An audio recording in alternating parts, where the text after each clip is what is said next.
Hi, everybody, and welcome.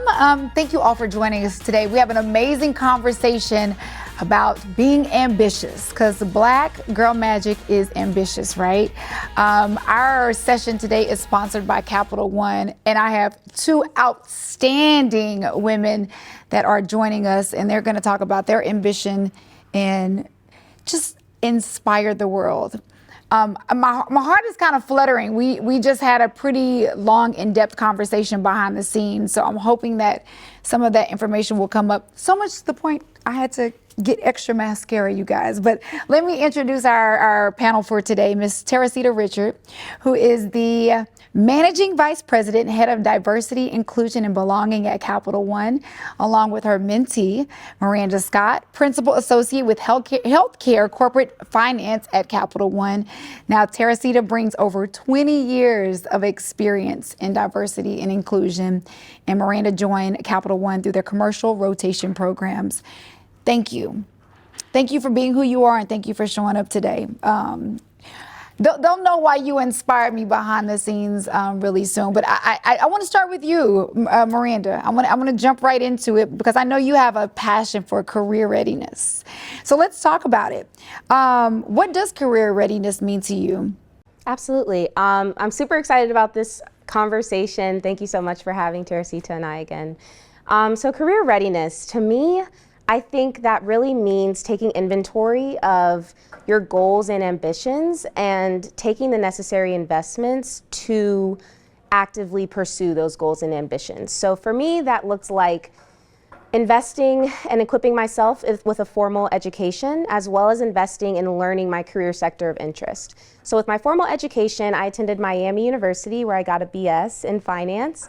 And I continue to invest in my formal education as I'm currently at Miami's online MBA program.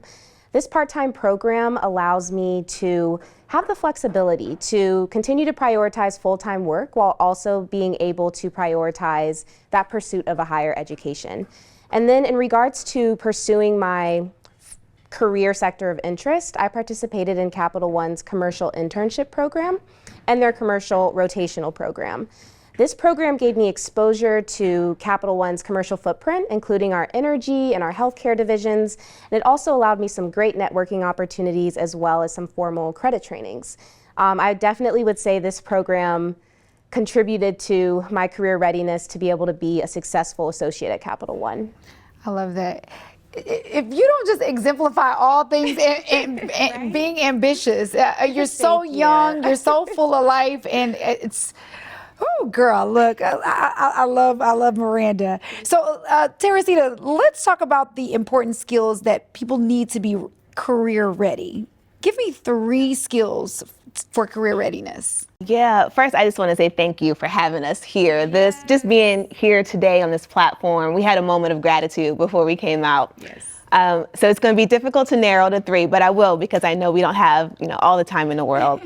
But I think the first thing is you need to understand what is it that you're trying to achieve. And that starts with knowing who you are and recognizing that you have been put here for a purpose and for a call. And so understanding that, thinking about what you're trying to achieve, you can then assess, where am I today?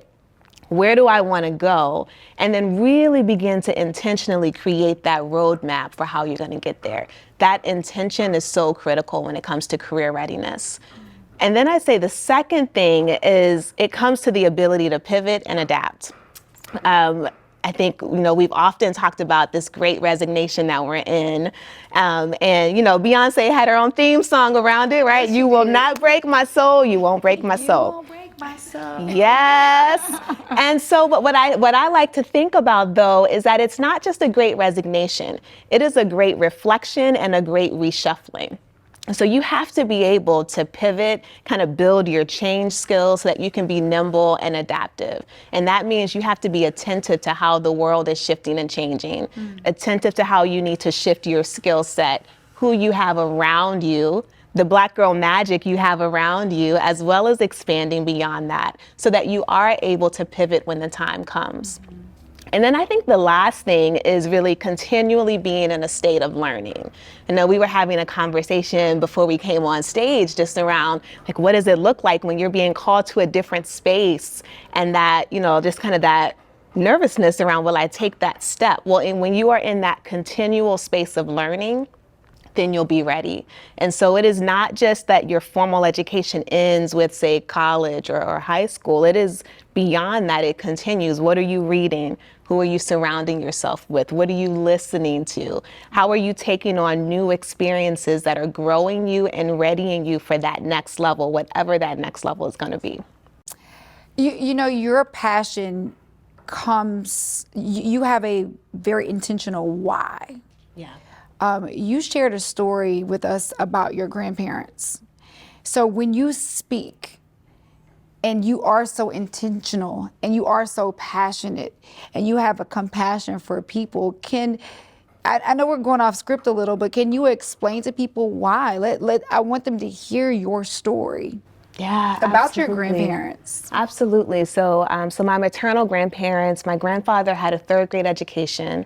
My grandmother had an 8th grade education, but they were the wisest, most learned people that I know. Their home was filled floor to ceiling with books. They went back and they were constantly in a space of being a student and learning. They became small business owners. They were community and faith leaders. They were sowing into their community. And what they always would tell me is that success is how many people are better off because you lived. And so when I was growing up, they would always say, all right, you finished elementary school, what's next? You finished middle school, what's next? High school, college, graduate degree, what's next? Because education was a door that was closed to them, not because they didn't have the smarts and the intelligence, but because of the color of their skin and the system that they were living into. They had to work to provide for their families.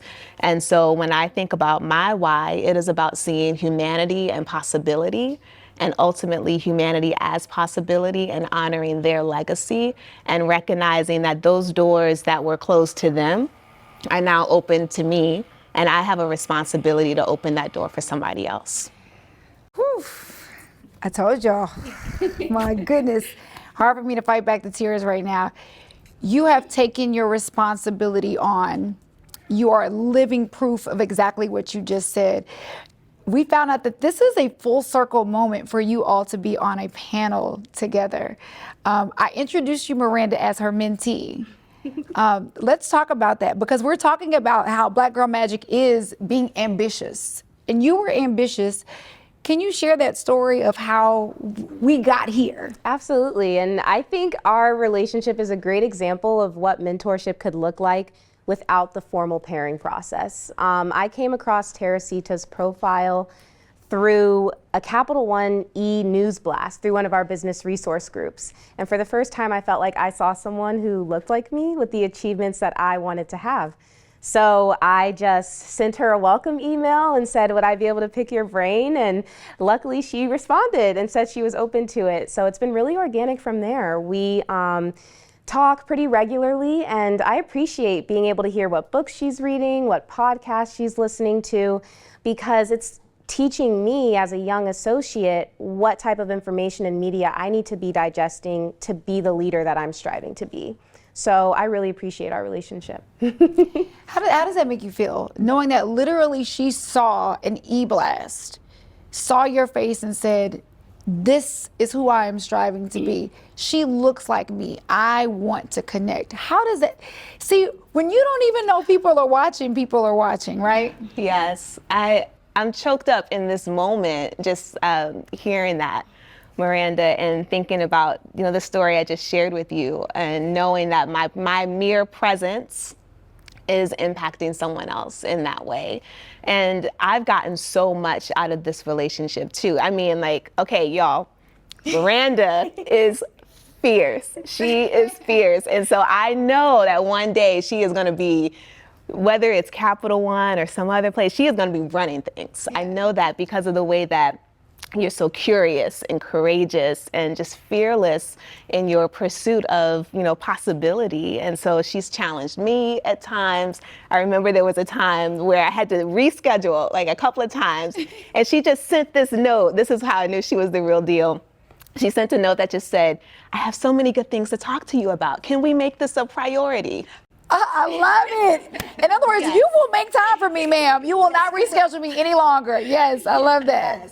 And so that was the moment that I was like, not only am I pouring into her, but she's also giving back to me. Like, this relationship is reciprocal. And so I'm so grateful for it. This is everything about this is being ambitious, right? Let me ask you this. Why did you send that note? Why were you not afraid? Why did you think it was okay? Where does the fearlessness come from? Yeah, I think that's a great question. I think it just comes from me knowing I'm operating in a purpose and a passion that is aligned with my faith. Yes. And I know when I'm operating in that way, nothing can stop me. So if I am destined to, meet with Teresita and have a relationship with her, it'll happen. And I'm not scared to put myself out there because I know at the end of the day, I'm always operating in my purpose and what my faith is leading me to do. With ambition comes the other side of the coin. Yeah. There are derailers when it comes to your career sometimes. So let's talk about that, because we may have viewers watching that are experiencing the derailers at this moment, and they're discouraged and they don't feel like being that ambitious woman. So if we can speak to those women, what are some of those derailers that they need to look out for? Yeah, one thing I think is you need to have people that are for you, that are truth tellers in your life. Because this journey is not an easy one, but someone who has been there before, that is for you, that sees you, the fullness of you, and can say, okay, hey, I see you going off path here. Or if you tweaked this thing, or you may not have recognized or realized how what you just said in this moment, what impact it had, but they can be a truth teller for you to understand that, and you know that they are coming with your best in their heart and in their mind. So I think that truth teller piece is important, and really understanding and taking a moment to pause and reflect on, where you are and where you're trying to go, because we go so fast sometimes. Life just keeps coming at us. We keep going. And without that moment to pause, we can actually veer off and not even realize that we've veered off. That's so good. Yeah. Miranda, we're talking about your ambition. Have you experienced derailers where there are times of discouragement in your career? Absolutely, but I really try to have a positive perspective on what happens to me. When a door closes, I really believe that another one will open when the time is right. So I definitely have those moments where I'm defeated. I'll even tell my mentors that, man, I really wanted that opportunity. I thought it was for me. But the fact that it didn't happen, I think, again, when you're operating in your purpose, that the right things will come to you at the right time. So I try to not get too bogged down on it. So we're talking about how to take your ambitious goals and bring them to life, right? I want to ask you, what are some of the ways that you strive to stand out in the workplace, but without compromise? Because there's always the room for compromising your true self when you want to be the standout. Yeah. Absolutely, and I think that's a great question. I would say I really try to do three things. The first is to let my products and deliverables speak for the personal brand that I want to be known for. Whether big or small, I always try to put my best foot forward because you never know who's watching. Second, I would say actively seek and be receptive to feedback. Many times when presented with an area of opportunity or improvement, a lot of people will try to respond with a rebuttal, but you really should respond to that feedback in a more grateful way. At least I try to. Once your manager or a coworker knows that you're receptive to constructive criticism, they're going to be a lot more open to providing it, and the sooner you will be able to be a stronger value add to your team. And lastly, I would say take the time to make genuine connections and build out your personal board of directors. In business, it's really easy to see through smoke and mirrors, so I try to be very intentional but sincere about the people and the connections that I make. In doing so, I have sponsors and mentors throughout the bank, and these individuals really challenge me to be a more critical thinker, but they also support me in both of my professional and personal goals. Oh my goodness. president, but she's going to be the president of the United States. I love it. Exactly. So again, we are talking about Black Girl Magic is ambitious, and we brought it back full circle to this mentor-mentee relationship that you all have. I was sharing with you all in the back, it wasn't until I became, actually just a couple of years ago, I won't say my age, that I sought out a mentor, because I did not understand the importance. Because when there are the discouraging moments, you do have the mentor to speak life into you. And that was one thing that literally almost made me tear up in the back about Teresita, because she said she saw something in you. And she wanted to make sure she was there with you when those derailers come, when those discouraging moments come, so that you continue to be ambitious. Teresita, can we talk about that for a second? The importance of being the mentor when you are being placed in a position to keep the ambitious going. Yes. I think about being a Black woman at the executive level in corporate America. And it is about 1% of us that are in this space at this point in time. That is not enough, right? And so in some rooms, I may be the only, I may be one of few, I may be the first, but I am determined that I will not be the last. And so as a part of that, meeting Miranda and seeing this fire within her, this just like vision and possibility for the future, how could I not be a mentor? And so I think about, there is a Ghanaian term called Sankofa, which literally translates to go back and fetch it. And the idea is that you learn from the past as you're looking forward to the future. And so when I see Miranda, I am looking forward to the future. And I want her to be able to build on my mistakes and not be in that place. See, I'm tearing up right now. But this journey is hard, and we were never meant to do it alone. And so I see it as a responsibility for our future generation to go back and do that. What keeps you from, because I think there's a lot of women that would love to have a Teresita. What keeps you from feeling threatened, right? Because a lot of times as Black women, you talked about how it's limited in your space. What makes you okay with, as you rise, you lifting? Yeah. What keeps you okay with that? There is room for us all.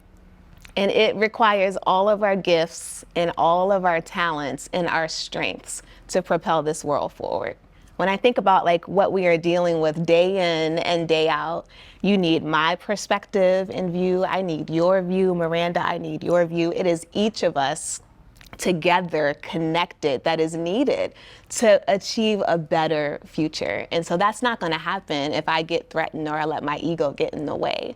And so that, the continuity of the future and that future possibility, when I look at my little 5-year-old daughter, Talia, and know that she's going to have a Miranda to look up to when she comes into the workplace, that's what this is about. Oh, full circle moment again. Full circle. I love it.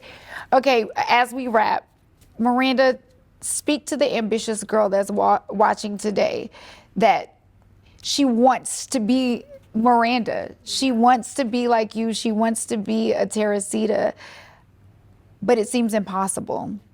She has the drive, but maybe the dots aren't connecting. Absolutely. Speak to her, and what would you tell her? It's almost like, what would you tell the old Miranda? Yeah, right? I would say, believe in yourself and use your voice. Your voice is unique, your presence is unique, and there is no other person in this world with your composition, with your skills, with your mindset.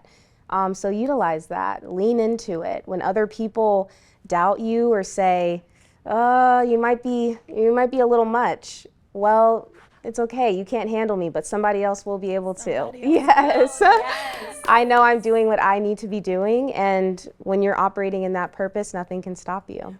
We spoke about a fearlessness that you had because you said you're not afraid of no's. A lot of people don't like to hear no's. Yeah, I am not. The worst thing that can happen is they say no. And the best thing is they know have the initiative and you're interested in wanting to work with somebody or, collaborate. So. Because being willing to accept a no has gotten you into some rooms, right? Absolutely. Some great rooms with some great individuals who have really poured into my soul, both professionally and personally. I love that. Teresita, let's speak to the ambitious girl. What would you tell her? How would you tell her to keep going? Yeah, I would say take risk. Take risk. Stop playing it safe. I know we have grown up hearing we have to be twice as good, have twice as much education, do all of the things. Sometimes that holds us back because we are afraid of failing and we feel like we only get one chance. But the reality is, if we would walk through that door and if we would stop playing it safe, amazing things could happen. So that's what I would say to the ambitious girls that are out there thinking about their future. Take those risks, go through that open door. Teresita and Miranda, thank you so much. You have inspired all the boss women out there and me as well today. Keep being you, keep being present, and keep inspiring and really planting seeds into others. You both are outstanding women. Oh my God, I'm so blessed to know you. You all, thank you so much for joining this conversation brought to you by Capital One. Look, we all wanted Teresita and a Miranda in our life, right? So we look forward to connecting you with the next conversation that we have brought to you by Capital One. Ladies, thank you so much. Thank you.